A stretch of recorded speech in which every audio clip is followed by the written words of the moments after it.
Okay, you are watching Good Morning Nigeria on the network service of the NTA. Our conversation this morning borders on executive orders on oil and gas reforms. And to set the tone for the discussion, let's see this background report by Joseph Otsen. Since 1960, Nigeria's economy and budget have been largely supported by revenues generated from the country's vast oil and gas resources. However, Africa's largest oil-producing nation is facing decline in production, with OPEC reporting that Nigeria's crude oil production dropped to 1.149 million barrels per day in January, from 1.22 million recorded in December 2023. As a country largely depending on petroleum products, experts attribute the drop in production as a major factor dragging the nation's economy. They believe bureaucratic bottlenecks, contracting delays, and low local participation has all hindered the sector from exploiting its full potential. The current administration has taken steps to revamp the oil and gas sector, as well as promote non-oil production to flourish for a sustainable economy. Major policies adopted include the removal of petroleum subsidy, and the latest by President Bola Ahmed Tinubu's administration is a signing of executive orders on oil and gas reforms to attract investment, optimize resources, and diversify the nation's economy. The executive orders are introduction of fiscal incentives for non-associated gas, mainstream, and deep-water development, streamlining of contracting processes to compress the contracting cycle to 6 months, the application of local content requirements without hindering investments or the cost competitiveness.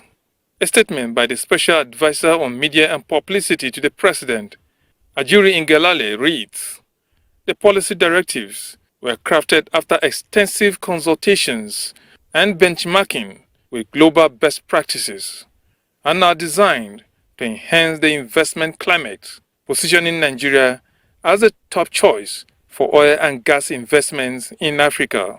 The incentives, he says, were developed in collaboration with the Federal Ministry of Justice, Federal Ministry of Finance, Federal Ministry of Petroleum, Federal Ministry of Budget and Economic Planning, Federal Inland Revenue Service, the Nigerian National Petroleum Company Limited, the Nigerian Upstream Petroleum Regulatory Commission, the Nigerian Mainstream and Downstream Petroleum Regulatory Commission, and the Nigerian Content Development and Monitoring Board. The Special Advisor to the President on Energy is directed to coordinate the stakeholders to ensure implementation of the directives within a stipulated time frame. On Good Morning Nigeria, guests will examine the new executive order on oil and gas reforms and the impact on the sector. And thank you so much, Joseph, for giving us the background report there. And to discuss executive orders on oil and gas reforms, I'd like to welcome to the studio Dr. Abubakar Alkali, energy expert and senior lecturer based University Abuja. Thank you for honoring our invitation, Thank Doctor. you so much. Good to be here. All right. And also we have in the studio here in Abuja Mr. Yabagi Yusuf Sani, petroleum engineer. You are welcome to Good Morning Nigeria. Thank you very much for having me. Thank you, and we have also been joined via Zoom from Lagos by Dr. Labode Shomi, who is an energy expert and public affairs analyst. Thank you for joining us on Good Morning Nigeria. Thank you. Good morning. Thank you for having me. All right, so let's kickstart our conversation this morning. And I'll start with Dr. Abubakar Alkali. A lot of people are actually confused. They don't even understand what executive order is. Some, I believe, okay, is it a directive? Is it an act? Or is it a policy? Just for clarification purpose, can you just give us an explanation of What you say, an executive order, what does it mean? Yeah, well, it's an executive order, it's actually something to do with like a presidential fiat, kind of. A presidential fiat, which is outside, okay, the realms of the parliament, okay? It is outside the realms of the parliament. Normally you have this kind of policies coming in as bills, okay, to the National Assembly, and the National Assembly, discussing and, perusing these bills before they are, upgraded and passed as acts. But the Constitution also gives the president, the leverage, the prerogative to say, okay, these are matters of urgent national importance. And for that reason, these are, the policies that should guide such sectors. Okay, so in that case, you wouldn't have to go through the, the process, if you like, the lengthy process, the cumbersome process of, policy formulation through the National Assembly. The Constitution has clearly given the president that prerogative to say, okay, this is the policy direction, and an executive order subsits, okay? Is binding as much as an act of parliament. Okay, all right. Now let's go to the executive order on oil and gas. Now let's have your thoughts on this executive order. Absolutely. Looking at it, you have three components. Okay, the first is on the fiscal framework, fiscal incentives. Okay, to attract foreign direct investments, to say, okay, these are some of the tax rebates that we're giving you, these are some of the concessions that we're giving you as an investor, to come in. And also collapsing this cumbersome process of contract implementation to 6 months. How that turns out will be left to be seen, if it's possible, no matter the volume of the contract, for it to be concluded within 6 months. That's the second one. Now the third one is on local content, okay, which is saying, okay, we are attracting foreign direct investment, but at the same time, we are also building capacity, within our local investors, because at the end of the day, it is your local investors that you want to, you want to have control over the industry. So that said, I think it is positive, if you ask me. It is positive in the sense that it is a drive, a push, okay, to attract investments. Okay.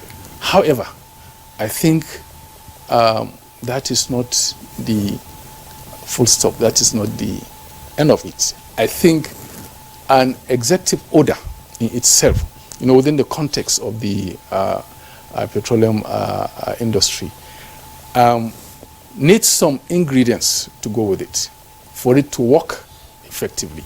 Okay. Now, just an executive order without security in the Niger Delta region might not give us the results that we expect. An executive order, with the kind of bureaucracy, if you like, bloated bureaucracy within the sector. Okay. Now, most importantly, the security aspect, okay, in the Niger Delta region. There is no investor. Investors, we have to remember, are not charities. They don't run charities. They are not philanthropists. Okay, they want value for their investment. Even juxtaposed with the fact that, developing a field, even a marginal field today, is very, very costly. Now, you have a situation where the oil-producing region in Nigeria, the Niger Delta region, is almost overwhelmed by, insecurity on the oil infrastructure. you have oil theft going on almost unabated. Okay, the Nigerian Extractive Industry Transparency Initiative said actually about 208 million barrels between 2017 to 2021. 208 million barrels of crude oil were lost to oil theft, amounting to 4.3 trillion naira within 5 years. And that was when dollar was maybe 600, 700 naira. Okay, so you also have the NNPC recently confirming that there are actually 5,543 illegal connections to the trunk. Okay? 5,500. They've been able to block some of them. Okay? The NNPC also confirmed that there are 4,609 illegal refineries. So tell me which investor will want to put his money there. You develop a field, you get your hydrocarbons, you pump hydrocarbons through the flow lines, through the trunks, and somebody is already standing by to vandalize it, to block the pipeline, Anyway, and steal this crude. okay. So that is the second one. There is a third one which I will speak about, or maybe after your comment. All right. So we'll still talk more about all these challenges, but let's move on to the other guest in the studio, Victor. All right. I was going to ask the impact of all of this. Now, he has identified some likely challenges with it, but let's begin with the impacts. Help us unpack what this would mean in practical terms for the oil and gas sector if we're able to pull it off, and for the economy. Well, of course, the impact is going to be huge in terms of most of the challenges that we are facing today, and mitigating those challenges, such as revenue, to the economy, the stability of naira, meaning the foreign exchange, earning. Because, like he pointed out, if you are able to curtail or eliminate, possibly, crude oil theft, perhaps that will make available to the country quantum amount of revenue that today we are losing.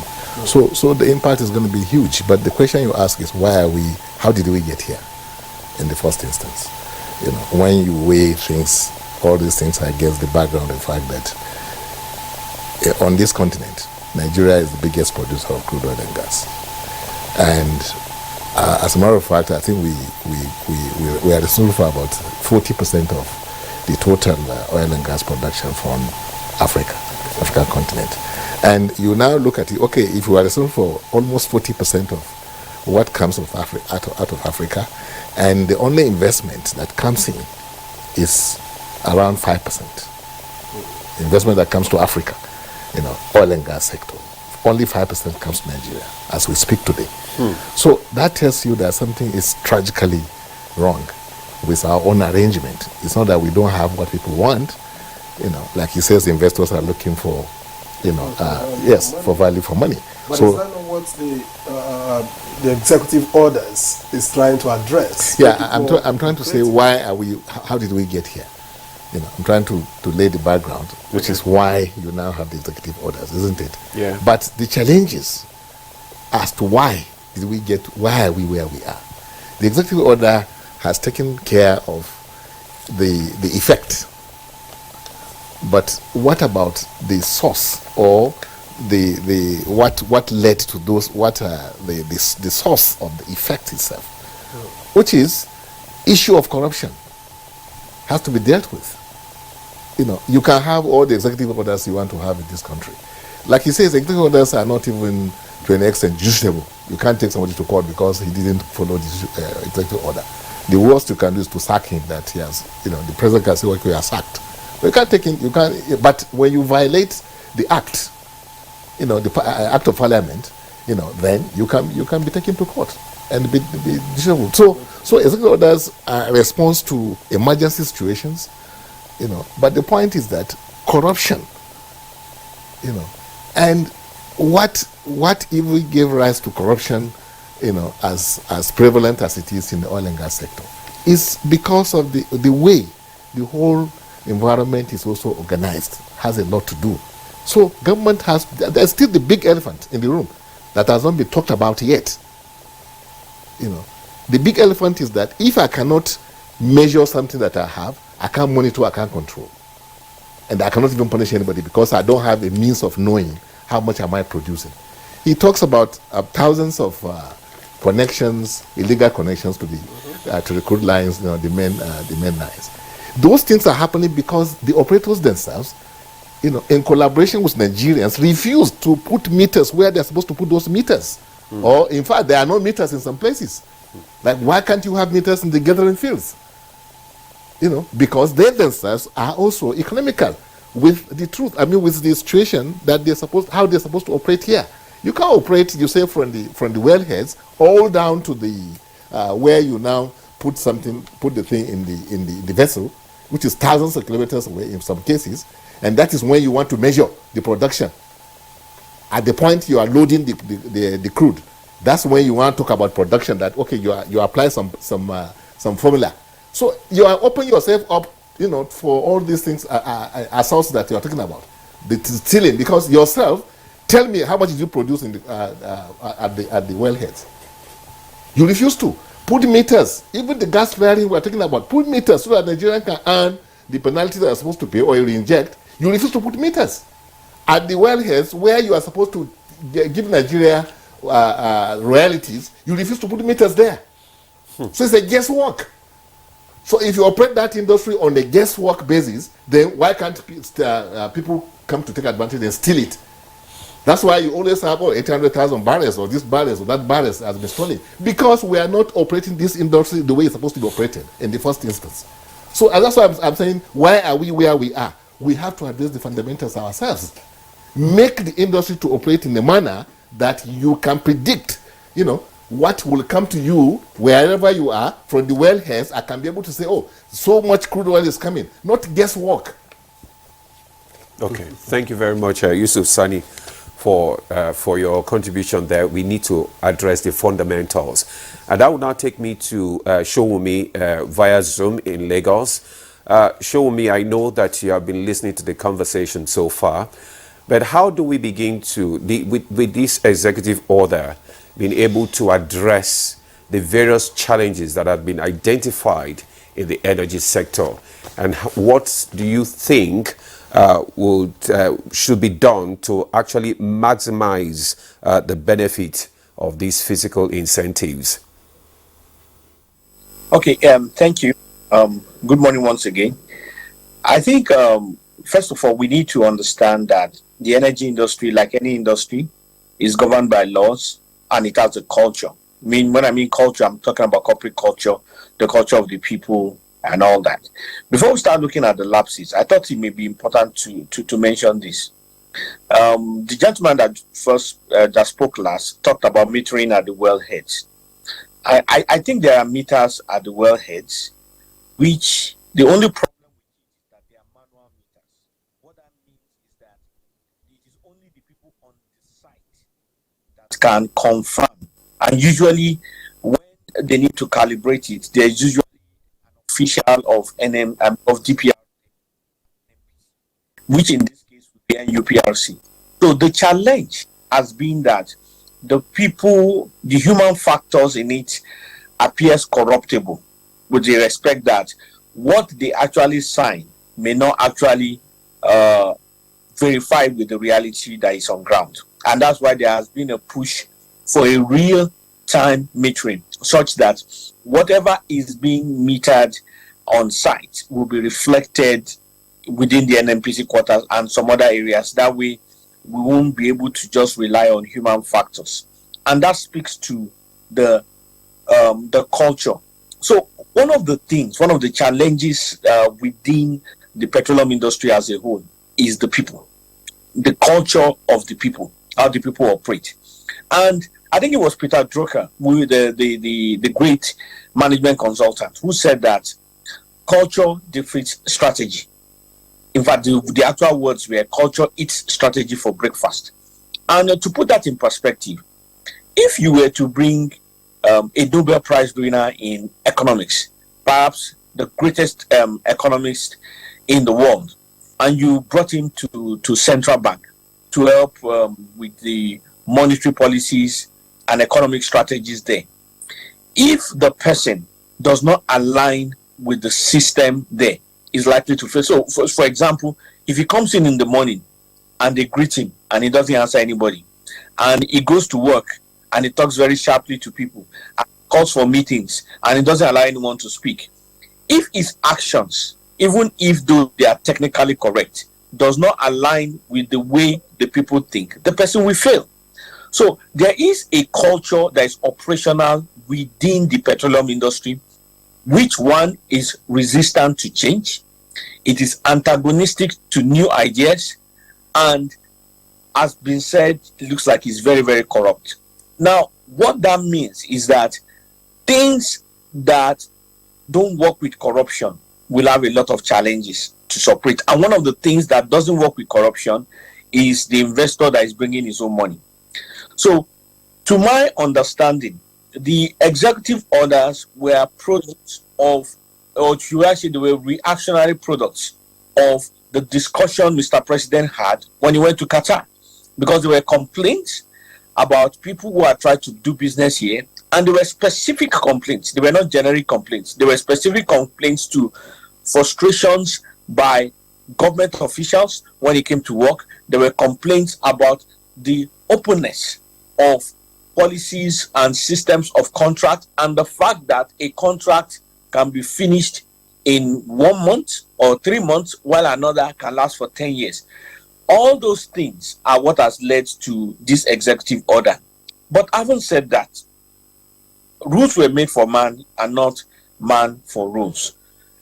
At the end of the day, it is still these human beings that must allow this executive order to work out, so that whether it be investors, whether they be Qataris or Kuwaiti or the Americans or Canadians or whoever who is interested in doing business with us, should be allowed to survive and their business to succeed.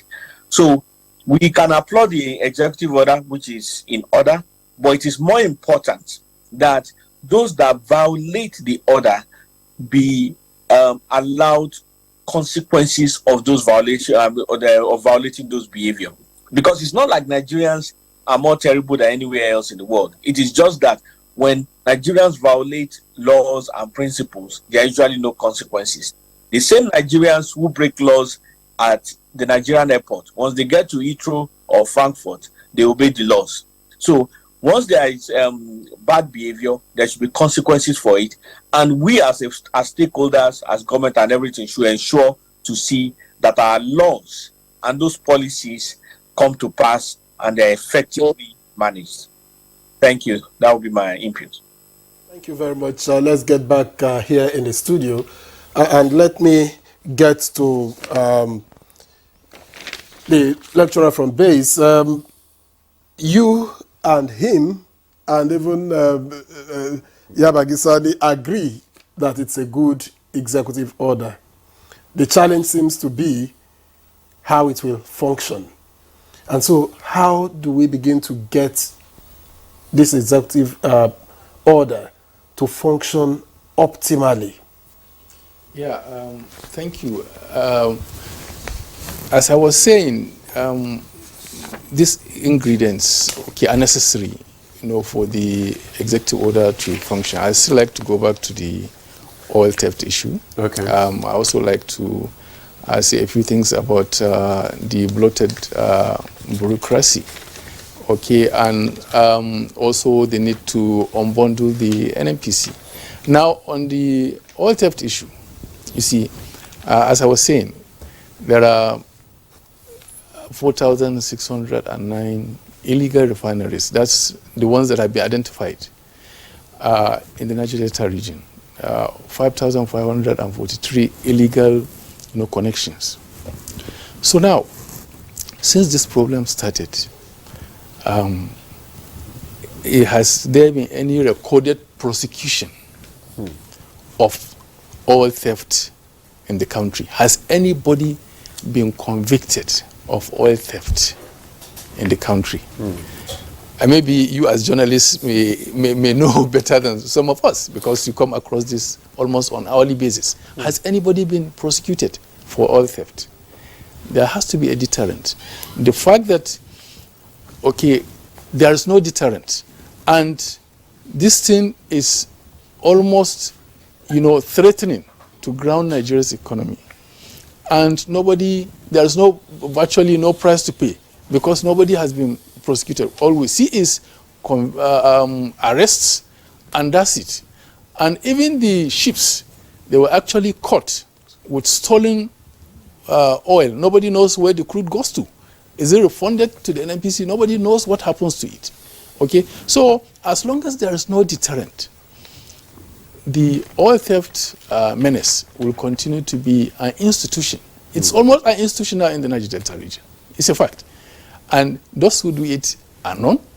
You can actually say that 5,543 illegal connections cannot be seen. You don't even need a surveillance to identify, to see, to see with the naked eye 4,609 refineries. You don't need surveillance. You don't need ICT equipment. Okay, so there has to be special laws for this menace. There has to be special laws. Clearly, the current conventional, system, conventional justice system in Nigeria cannot solve this problem. Okay, it can. It's doubtful, because that's why we need special laws, special courts, special laws for oil theft, because this is the live wire of the economy. Okay, and if Nigeria says we apply capital for punishment for oil theft, Nigeria is not going to be the first country to do that, or the only country to do that. Okay, because this thing has to do with the present and the future. Okay, the survival of more than 200 million Nigerians. Okay, so something has to be done along that line. There has to be a clearly defined reform in the justice system to check oil theft. Okay. There has to be special laws on oil theft. As I said, if Nigeria applies capital punishment, she's not going to be the only country that has done that on oil theft. As long as there is no deterrent, okay, it will continue to be an institution. And the other thing is on the unbundling of the NNPC. And I keep saying that I think NNPC is too heavy. I thought that has already been done. Unbundling. Unbundling. Not to that extent. Yeah, we have the PIA, obviously, which, if you ask me, the executive order has raised questions on the implementation of the PIA, because if the PIA, which is about 2-3 years old now, is working, we may not need to have an executive order, because all this in the fiscal framework is a local content. Okay, all these things are actually captured in that PIA. Okay, so now the PIA actually says the NNPC should be a limited liability company, should be self-sustaining and all of that. But you see, now we are talking about gas. There is a renewed commitment by the government to take advantage of the huge potentials in the gas sector globally. So for me, the unbundling should go beyond just saying NNPC limited, NNPC liability company. If you ask me, to be honest, I don't think much has changed, since the commercialization or the privatization of the NNPC. So for me, the NNPC should be unbundled into an oil component and a gas component. We are talking about non-associated gas. And that is what Qatar and some of these countries are actually interested in. The NNPC should be unbundled. NNPC is too heavy. NNPC does oil, they do gas, they do joint ventures, they do renewable energy. Okay, so you need to dismantle some of this for efficiency and effectiveness. If you are focusing on gas, create out of the NNPC, create a Nigerian National Gas Corporation, gas as standalone, so that investments, there will be a separate fiscal framework, there will be separate operational, charter for gas. And that could also have implications for power. That could also have because you see, for need power, for effective power, you need gas. For effective power reform, you need gas because these plants are powered by gas. But also another side of it is, you see, these are not environmentally friendly components. But for now, we have to do with it because at the end of the day, what you want to have is energy diversification, so that you produce your power and even vehicular transport using renewable and unconventional sources of energy. But gas is critical, okay, and that is like a more or less a fertile area for Nigeria. So unbundle this NNPC, take out the gas component as a standalone, okay? Then leave the oil component as a standalone.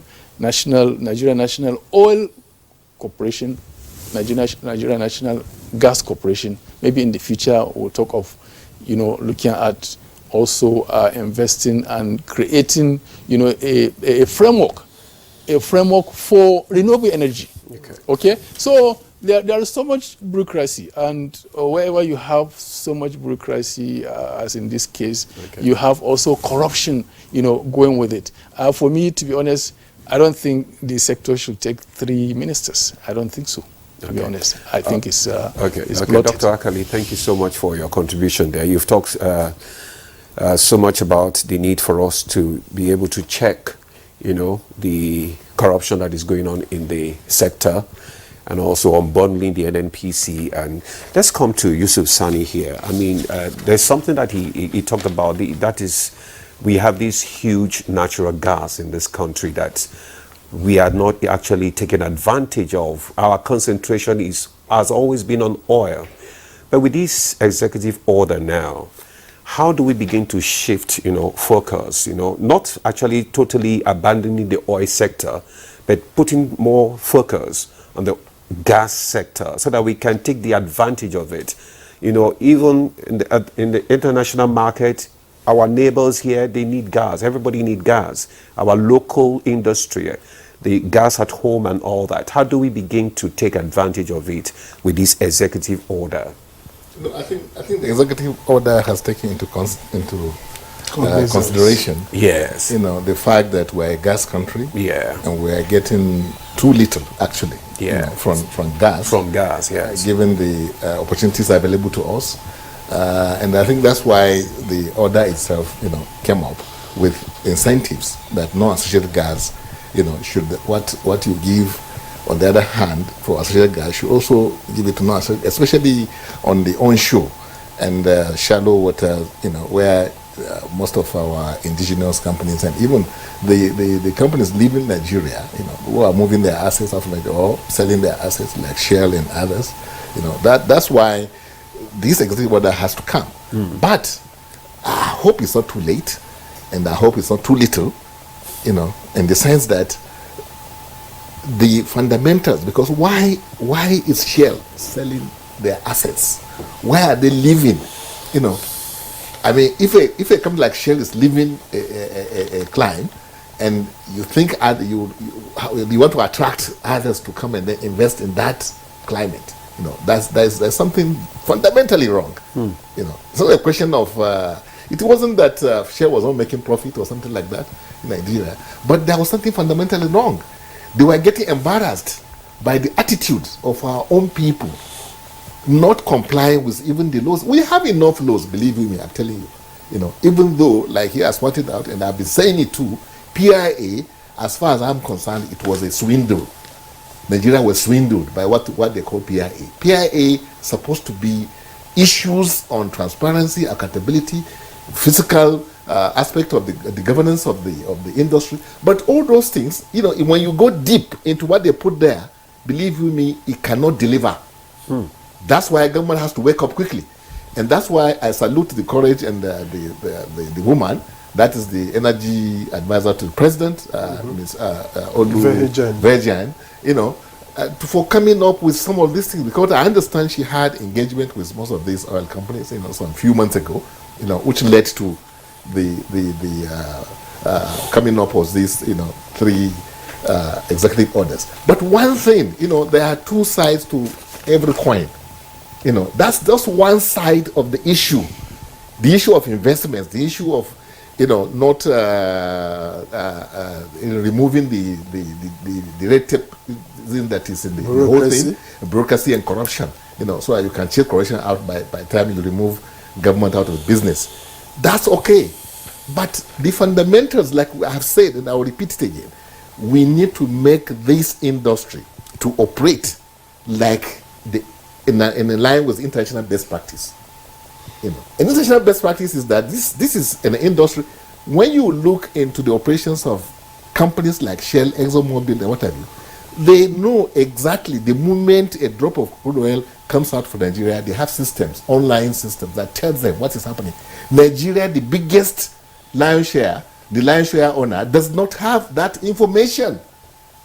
You know, NNPC, the last time I checked, had to call these operators before they get information. How does it happen? Even if they are operators, I mean, you can have a thin line intrusion into what they are doing, where you get information, at least the information to come to you directly. You know, not they giving you information. Technologies are available today. So the fundamental information is power. If you don't make transparency, accountability to be the order of the day in this industry, believe you me, even those coming, that you put all these investments, I mean, this executive order, you know, the incentives and what have you, will still have to leave because your people will shortchange them. You know, that's the issue. And the people are shortchanging because the industry itself is not organized to give you data on what is happening. We have a whole department of government that's supposed to help government in ensuring that metering infrastructure exists in the industry. That department today is in comatose. And the point I'm making, I don't know if you understand what I'm trying to say, yeah, I do, is that you have to have a system, you know, as the owner of the business, to know what is happening in that business. How do I get, I'm not going to wait for a third party to give me information. You know, and that's why your own people are taking advantage of that, because you don't have a means of knowing what is happening. The Nigerian Federation does not have a means of knowing what is happening in the industry. He has to get information from NMPs or wherever they get it. So from. which means that you're talking about there's also, no adequate infrastructure on ground to do all this? Yes, Revenue Mobilization and Fiscal Allocation Commission that's supposed to supervise your revenue, you know, does not have a system of knowing what is happening. You know, so if these agencies in today's world where AIs and things are flying all over the place, you know, people selling gari or what have you are using this, and then the mainstay of the economy is run on manual basis.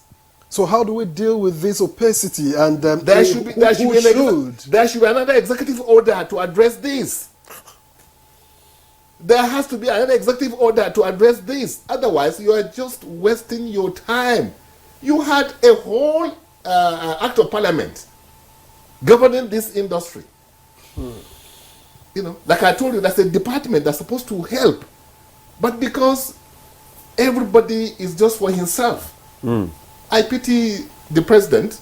You know, he has lofty ideas. He means well for this country.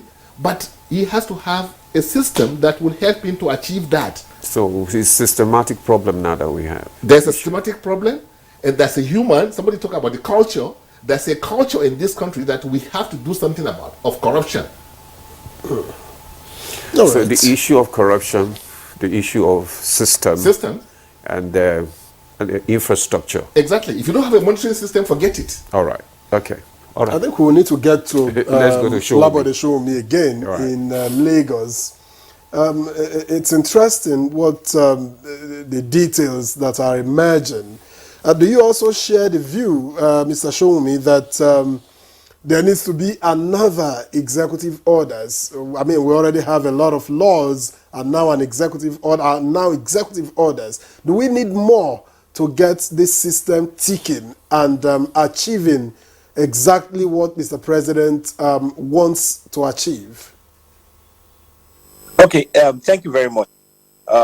When it comes to governance, and I'm talking about governance, industry governance, corporate governance here, there are three things that they are like standards, barrier, guidelines for those governance. So you have laws, which are acts of parliament, you have regulations, and then you have policies. Those three things is what the law and what the law is expected to do, and there is what policies can do and what limitations of policies. So say for example, we have a law which is to promote the development of local content in manufacturing. Say for example, manufacturing cement. But when it comes to the implementation of that law, we have come to realize that it is difficult for manufacturers to be able to actually break even or even just do their work. So government decides to put an incentive to them, say maybe 6,000 naira per bag goes to the manufacturers. That cannot be a law. It can only come in via a policy. And there are many reasons why it cannot be a law. One of the reasons why it cannot be a law is that there may be inflation that will make nonsense of that 3,000. And if the purpose of the 6,000 naira has been met, it needs to be stopped so that the industry can function well. For you, if it is in law, you have to go through the process of parliament to also effect it. So there are certain things when it comes to practical running of the economy that cannot be in law. Now, the PIA is probably the best thing that has happened to the industry in the last 50 years. And I'll give an example. Before the PIA, when gas was started with one of the IOCs, they started to sell gas, but there were no laws on gas. As a result, the money that was supposed to go to the Nigerian government was held in escrow for almost 15 years.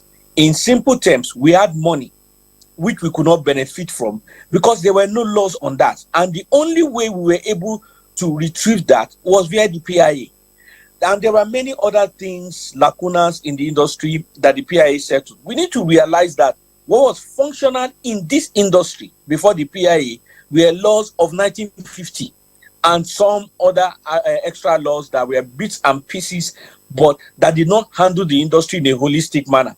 It was the PIA that resolved all of that. Is the PIA perfect? Far from it. There is no law that is perfect. However, because this is an industry that is not used to effective regulation, there is no use to lawmaking, the PIA will take some time to be fully implemented and for people to understand it. Before the PIA, there was no regulator. In other words, the NMPC functioned both as a player and a regulator. For you to understand the meaning of that, it's like saying you have one of the commercial banks also being CBN. So you have a bank, it could be First Bank, it could be Access Bank, it could be any bank, acting as a commercial bank and acting as CBN, offering regulations in the industry. I mean, you don't need too much intelligence to know that that's not the way an industry should function. It was the PIA that resolved all of that. So the PIA is about the best thing for the industry. In terms of the other issues, many times we think that for us to solve critical problems, you need magical solutions. But sometimes what you really need to do is to solve the simple problems continually and continuously. I am still strictly of the opinion that let there be consequences for bad behavior. The other gentleman mentioned that there has not been anyone, not just one person, that has been prosecuted, talk less of convicted for oil theft. With respect to the huge number, 5,000 plus illegal connections, those things, the Nigerian industry have known since 1983 that there have been illegal connections to the pipelines. In fact, the reports that the IOC submits to NMC has it in note every single quarter, the number of illegal connections, and it has been known since 1983. So the issue is that what has been happening to all of those things, these are issues of the culture of operations within the petroleum industry. And if we do not resolve our own attitude to corruption, we are not going to have magic to resolve it. It is our attitude, it is our people, it is our laws, the police people, the ICPC, the EFCC who are going to affect all these things are also our people. So if we don't decide as a people, not even just government, we as a people saying that we want change, we want effectiveness, there is no magic that is going to happen. And it is when these basics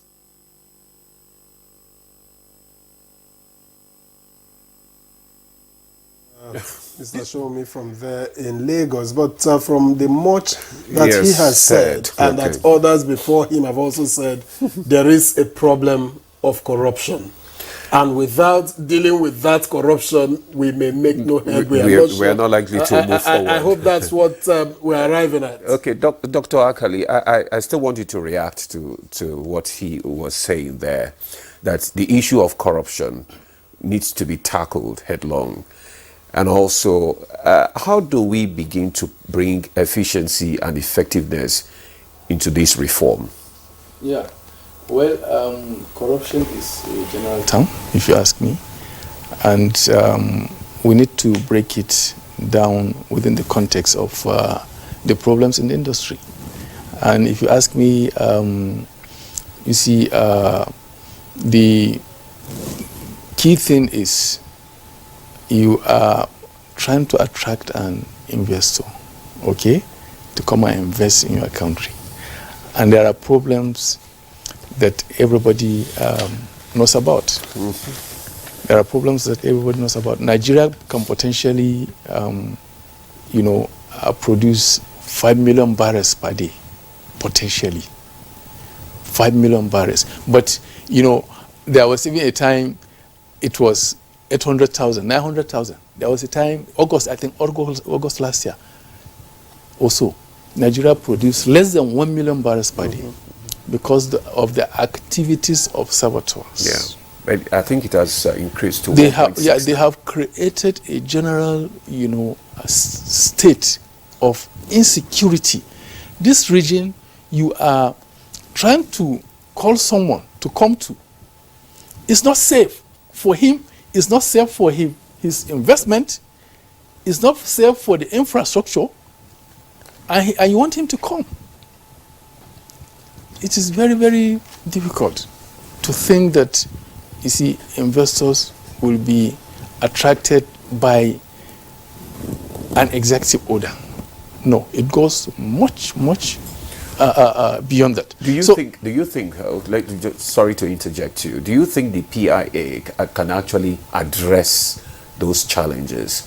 Because from what Yusuf Sani said earlier, that the PIA cannot actually does not really have the power to actually address the challenges that we have in the sector. But Showunmi doesn't believe that. He doesn't agree. He believes that the CIA... But he also agrees that it's not perfect. He said he's not perfect, but he said, at least it's near perfection. But what we need to do is to have a change of mindset amongst the people that are, implementing it. Yeah, but how will there be a change of mindset when Mr. A does something wrong and he gets away with it? He got scot-free. He's eulogized. Okay, he's even given chieftaincy title. He's still oil theft is not mere economic crime. It is terrorism. It is, check it. It is terrorism because you are trying to ground the whole country. So there will not be that change of mindset unless someone does something and the law takes its course on that person. As I was saying, 5 million are there. 5 million barrels are there for Nigeria to make. They are there. But Nigeria can't take advantage of that, can't make that potential because of the activities of few individuals. Okay? So the fact remains that, you see, we should actually stop begging the question and moving around in circles. There is something to be done. There is work to do. And if we are ready to do that work, investors will come. Foreign direct people want to come to Nigeria, I tell you, because of the huge potentials here in gas, in oil itself, okay? In renewables. There is so much potential in energy in Nigeria. But what are we seeing today? Companies are divesting. Okay? Shell is actually divesting from onshore and moving to onshore. They said they want to just focus on onshore. So these are not good signals. The government has to take, drastic measures. We have to come out of that shell. We have to come out of that shell for these investors to come. We'll continue to meet with them. We'll continue to reassure them, okay? But they want to see something on ground. Concrete on ground. You cannot put in so much. These days, you see, drilling an oil well is very, very risky these days. Developing a field is very, very risky. You actually put in so much money, and you could hit blank. Yes, there's no oil there after spending so much money. That is one risk. On top of that risk, if he's even able to develop the field, okay, he gets his product, he gets his hydrocarbons, pumps them from the oil phase to the separator and tries to pump them to the terminal. And about 1,000 people are there waiting on standby, to punch it and vandalize it and steal the oil. And you want him to come. As I keep saying this, there has to be a deterrent. When all of this happening for so long, you cannot pinpoint one person that has been convicted. Okay, so in other words, you want to go with what Yusuf Sani said, that this executive order cannot actually address these challenges. There is a need for another executive order. That's what he said. Look, to be honest, I'm not a fan of too many laws. I think too many executive orders,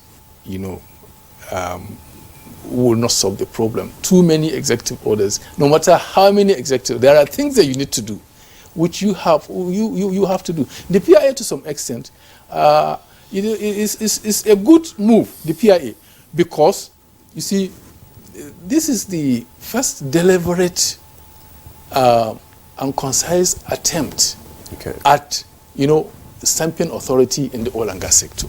It's the first, the PIA. That's what made it unique, okay? But of course, there are so many, lapses there. It's not perfect because honestly, I expected that the PIA will actually unbundle the NNPC. The call has been there for a very long time. I expected the PIA to have unbundled the NNPC, but in a way, it actually even collapsed it. Yes, the only unbundling we have seen from the PIA is the DPR, which was unbundled to the Nigerian Upstream Petroleum Regulatory Commission and the Nigerian Midstream Downstream Petroleum Regulatory Authority. But NNPC was not unbundled. NNPC was not affected. It was only, the PIA only says limited liability company, and it should be self-sustaining and all that. So what you need now is an amendment to the PIA. an amendment. I think even this executive orders should be subsumed Into the PIA. into the PIA, so that we have one, document. Of course, even the Constitution is being amended from time to time. PIA as amended. Okay? Yes, we should have the unbundling of the NNPC into the Nigerian National Oil Corporation and Nigerian National Gas Corporation into the PIA. Okay, thank you, Dr. Akali, for that. We should unbundle the NNPC and, amend the PIA as well. Thank you so much. We'll take a break now. The conversation continues. Stay with us. Where do I go? All right, we welcome you back to Good Morning Nigeria on the network service of the NTA. And we have been discussing the executive bills detailing reforms in the oil and gas sector. Now, let me get back to Yabagi Sani. You seem to be pro more laws, but there are a lot of laws which we all seem to be in agreement that have not yet been effectively or optimally implemented. So if we have more laws and we don't implement, we'll still be within the same spot, dancing around. You see, I also, again, will commend the effort of the energy advisor to the president. By virtue of her background, she was coming from the industry. She was working with Shell, before coming to that job. So she understood exactly the challenges they were facing as far as environment and investment is concerned and things like that, which has been now well articulated, in this Executive Order 40, 41, 42. Fantastic, it's good. But I'm saying the elephant in the room is still left untouched, which means because of the urgency of now, the president wants to achieve, turnaround of the economy, arrest this, noise dive that the economy is going through. And if you want to do it, there is no other place to start than the oil and gas sector, where you are earning almost 80% or more than 80% of your revenue, which is the reason why we are where we are today, lack of revenue. That's why we are where we are today in this country. It is not even the removal of subsidy or whatever, because there's no revenue. That's why. So it's a good move. It's in the right direction. But I'm saying beyond that, there are fundamentals, which even the other countries we are talking about, there's what you call legal metrology. They don't joke with it. Measurement. How do you exchange goods that you are not cheated, the seller is not cheated, the buyer is not cheated? You think it's a very inconsequential thing, but it's very important, especially in the oil and gas sector. Today our meters are not working. I don't know how much I can emphasize that. If you don't, you can bring all the executive orders you want, the investments you want, but if you don't know how much you are producing, if you can't measure, how do you monitor? How do you control? You don't have information. It's so opaque. That's why I said that PIA you are talking about is a swindle, because PIA drafters, the international oil companies, are aware of what I'm saying. It would have been number one. But what did they do? They remove agencies of government that were checking on the activities of the oil and gas sector in order to bring transparency and accountability. They ousted them from the business.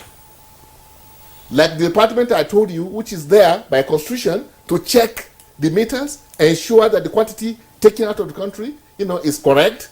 That business or that mandate given by the constitution was taken away by PIA to oil and gas operators. How do you ever do such a thing? You say you have come to make the thing open. You made it more opaque. Today, as I talk, Accountant General Federation does not know what is the money accruable to this country. Revenue Mobilization and Fiscal Allocation Commission does not know our revenue. They are the ones that are monitoring revenue flow into the federation account. They don't have an online system to know. How much are we talking about for this online system?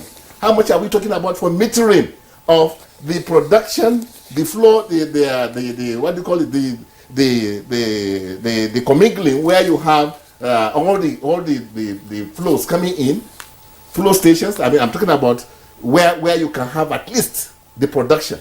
If you don't know production, go ahead, bring all the orders, executive orders you want to bring. It will be garbage in, garbage out. This is so simple, logic I'm talking about. And the laws are there. Like you say, it's implementation. The drafters of the laws of this country, the constitution of this country is so perfect.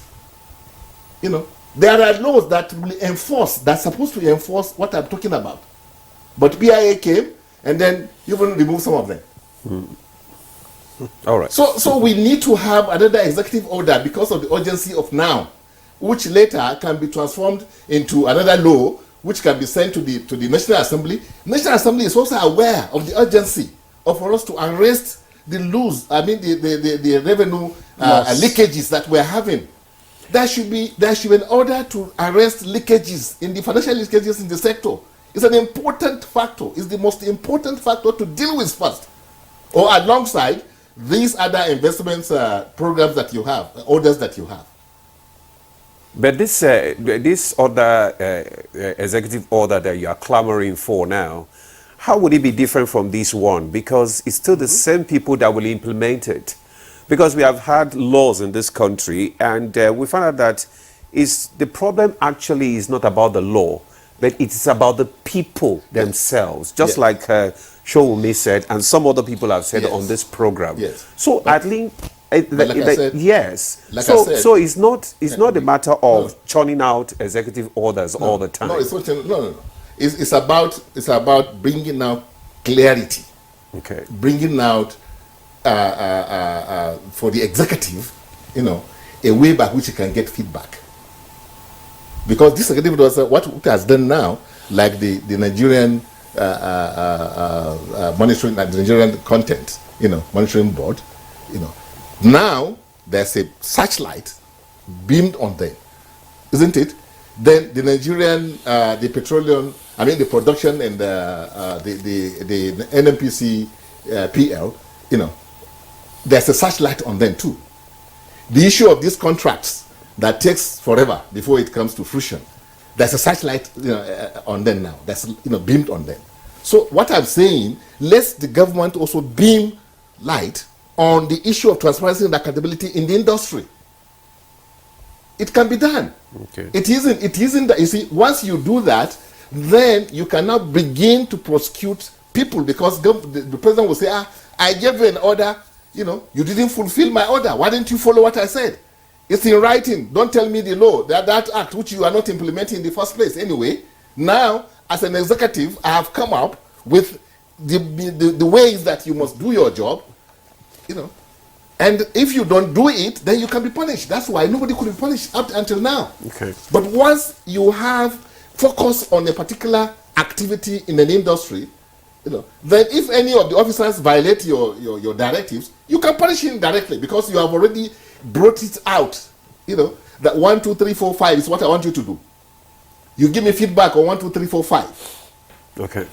All right. Thank you very much. That's all I'm saying. All right. Thank you so much for your thoughts there. Let's go back to Labode Showumi via Zoom in Lagos. Labode, I guess you're back now. And I want to find out if you have concluded your thoughts earlier on.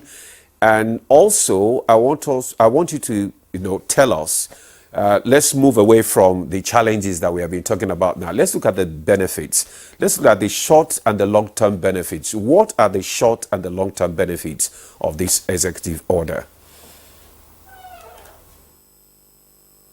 Okay, the executive order is a product of attracting investors. Hello, can you hear me? Please, go ahead. Hello? We can hear you. Go ahead, okay, please. Yes. So the executive orders is supposed to streamline a process where investors will come in. And I believe that has attracted the positive feedback from such investors. The second part of it, which is very important when we criticize all these things, is that let us look at what the problems that the PIA has solved, rather than the imperfections that other people are trying to bring up. There's a proverb, an English proverb, that says, you don't give a dog a bad name in order to hang it. we cannot just say the PIA is bad or is not meeting certain things without referring to what it is not meeting. The issue about fiscals and all that is the PIA is not what is going to ensure that people do their job. It can only provide guidelines. So for example, you have an express road. You put white lines, you put the lines that have the dash lines there. That is not what is going to stop a driver from driving recklessly. The guidelines, the lines on the road are guidelines. So if people choose not to be, if people choose not to be responsible, those are decisions from themselves. With or without the PIA, there are laws against stealing, whether it be within the petroleum industry or whether it be any kind of debt. There is the penal code. So you don't need the PIA, you don't need an executive order to stop people from stealing.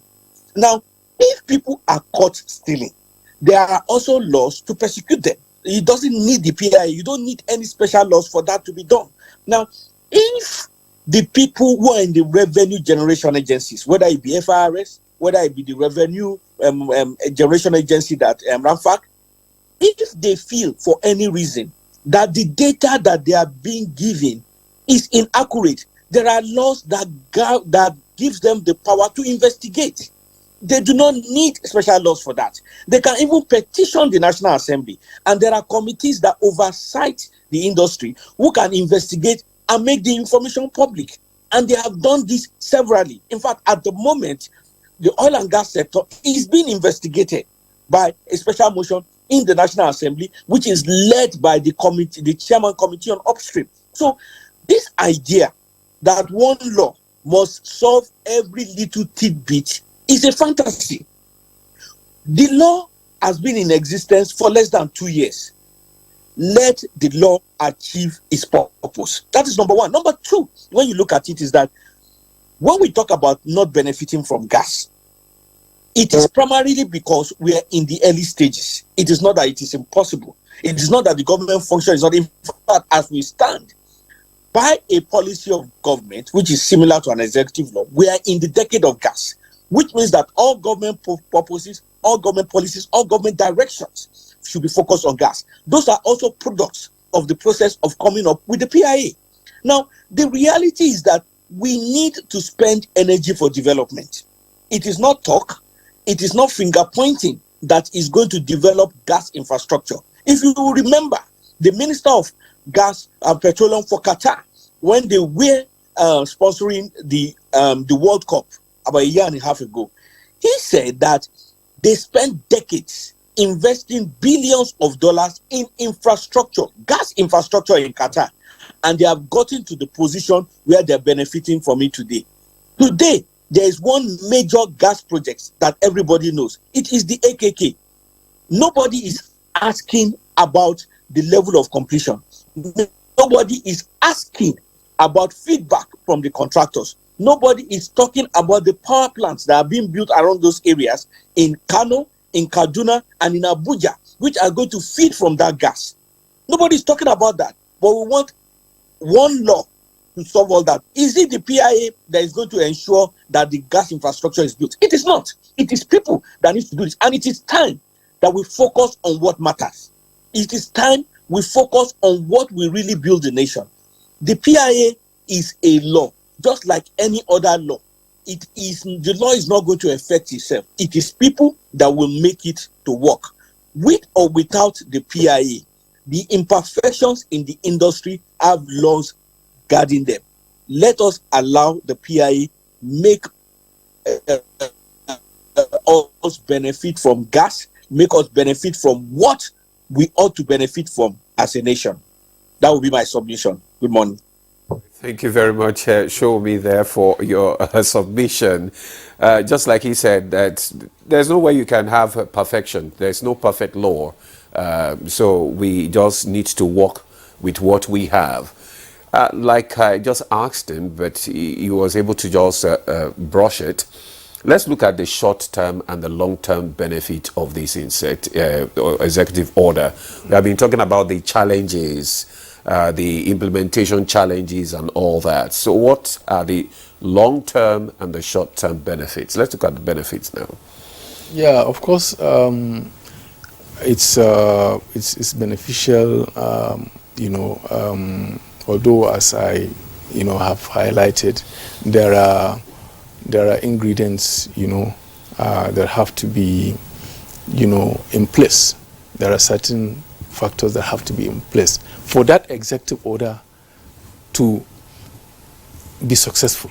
Okay, so obviously, in the short term, you are looking at investors, foreign direct investments.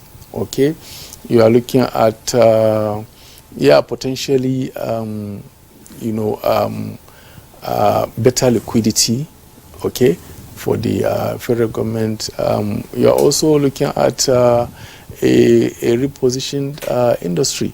You are looking at Nigeria taking advantage of its huge resources, because these resources are there, and they are, quite a lot of the resources are lying fallow.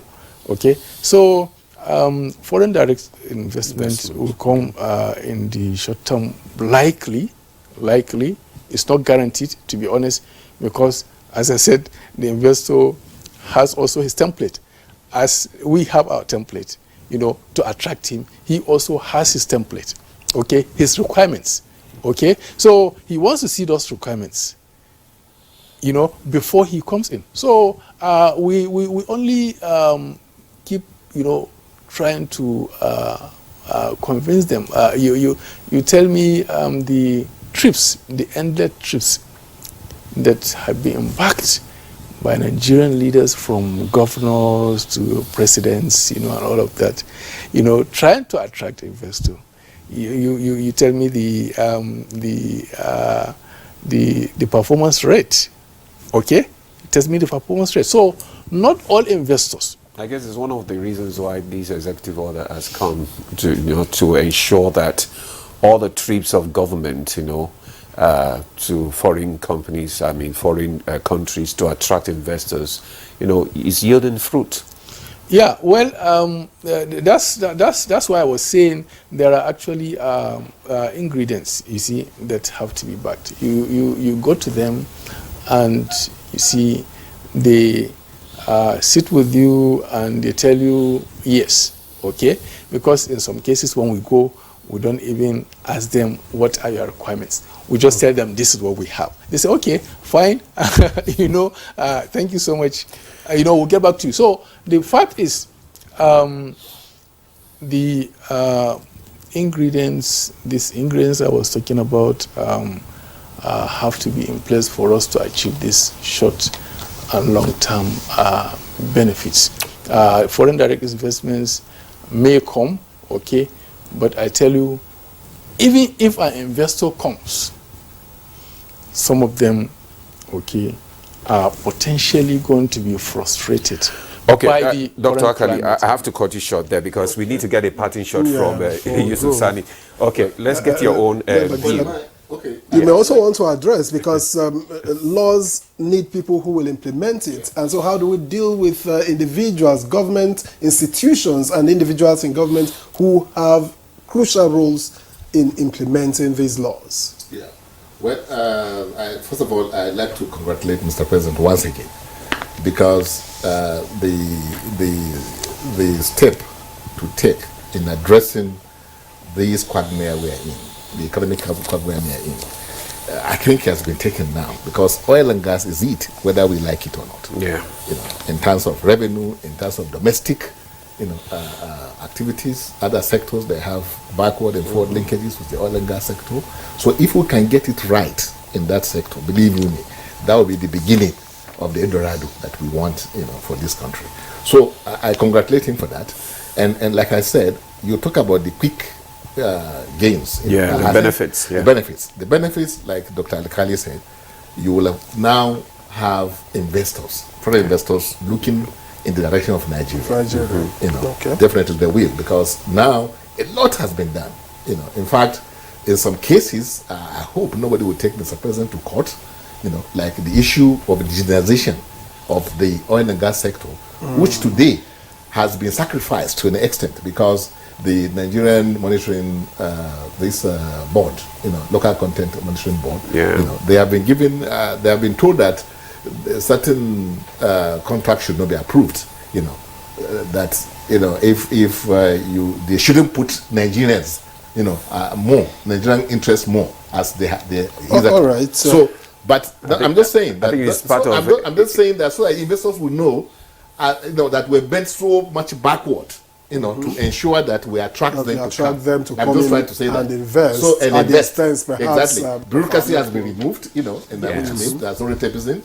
Then quick wins will be that, like today, we import so much LPG in this country, which shouldn't be the case. So with this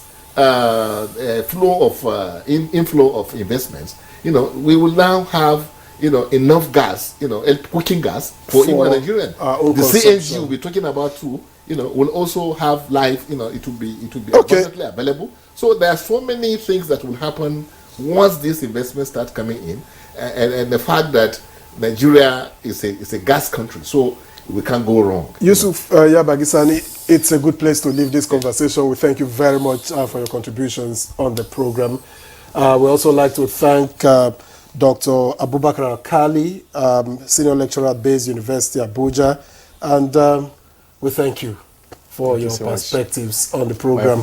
I understand we lost Labode Shomi, who joined us via Zoom from Lagos, but we appreciate your contributions on the program. Thank you very much.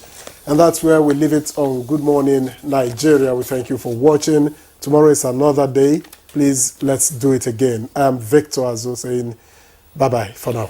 And I am Ademola Adeye. We appreciate your company on the program. Do have a great day.